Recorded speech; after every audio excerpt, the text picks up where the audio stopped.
অবৈধভাবে জলের সংযোগ রুখতে ময়দানে নামলো এবার প্রশাসন। চারিদিকে পানীয় জলের হাহাকার, জলের চাহিদা মেটাতে হিমশিম খেতে হচ্ছে প্রশাসনকে। অথচ পিএইচির মূল পাইপ লাইন থেকে অবৈধভাবে জল সংযোগ করে চালাচ্ছে।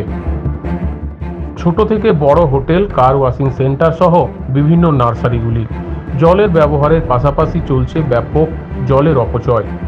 অভিযোগ 12 দিনের নয়, বছরের পর বছর ধরে অভিযোগ উঠে আসছিল। এবার অবৈধ জলের সংযোগ রুখতে ময়দানে নামল প্রশাসন।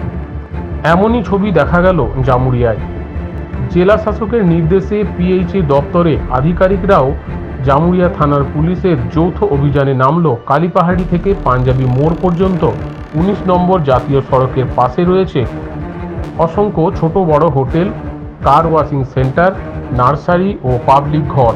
প্রশাসনের এই দলটি অভিযান চালিয়ে জানতে পারে 19 নম্বর জাতীয় সড়কের ধারে প্রতিটি হোটেল ও কার ওয়াশিং সেন্টারের রয়েছে জলের অবৈধ কানেকশন। পাশাপাশি বেশ কয়েকটি বাড়িতেও নার্সারিতে অবৈধভাবে কানেকশন রয়েছে। এদিন প্রশাসনের পক্ষ থেকে সমস্ত হোটেল মালিক ও কার ওয়াশিং সেন্টারের মালিকদের সতর্ক বার্তা দিয়ে গেলেন, যদি সময়ের মধ্যে নিজেদের অবৈধ কানেকশন খুলে না নেয় তাহলে আইনি ব্যবস্থা নেওয়া হবে তাদের বিরুদ্ধে। এই অভিযানে উপস্থিত ছিলেন পিএইচই দপ্তরের ইঞ্জিনিয়ার দেবপ্রিয় ঘোষ, সুমন কুণ্ডু, ভানু কর্মকার সহ আরও অনেকেই।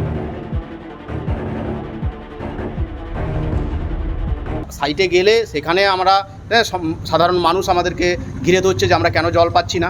এটা একেবারে সত্যি এটা একটা জ্বলন্ত সমস্যা আমাদের আসানসোলের মতো এলাকায়। যেহেতু মাটির নিচে এখানে জল নেই, তাহলে এটা আমরা সেই জন্য আমাদের প্রশাসনিক লেভেলে সিদ্ধান্ত নেওয়া হয়েছে ডিএমএস সাহেবের নির্দেশে আমাদের পিএইচই ডিপার্টমেন্টের যৌথভাবে আমরা একটা অভিযান চালাচ্ছি যে যেখানে ইলিগেল কানেকশন আছে সেই কানেকশনগুলো আমরা ডিসকানেক্ট করব। যদি আমরা আজকে নির্দেশ দিচ্ছি হোটেল মালিক বা যারা এই কানেক্ট করেছে ইলিগেল, তারা কাটার জন্য আমরা নির্দেশ দিচ্ছি, তারা যেন নিজের দায়িত্বে কেটে নেয়। না হলে আমরা কালকে প্রশাসনিক সাহায্য নিয়ে আমাদের পিএইচির তরফ থেকে ওগুলো সব ডিসকানেক্ট করে দেওয়া হবে। যদি পরবর্তীকালে এগুলো আবার আবার কানেক্ট করার চেষ্টা করা হয়, তাহলে যেমনভাবে আমাদের ডিএম সাহেবের নির্দেশ দিয়েছেন যে পরবর্তীকালে আমরা এফআইআর করব সেই সব সংস্থার এগেনস্টে যারা আবার পুনরায় ইলিগাল কানেকশন করবে। Bureau report, activist Bangla.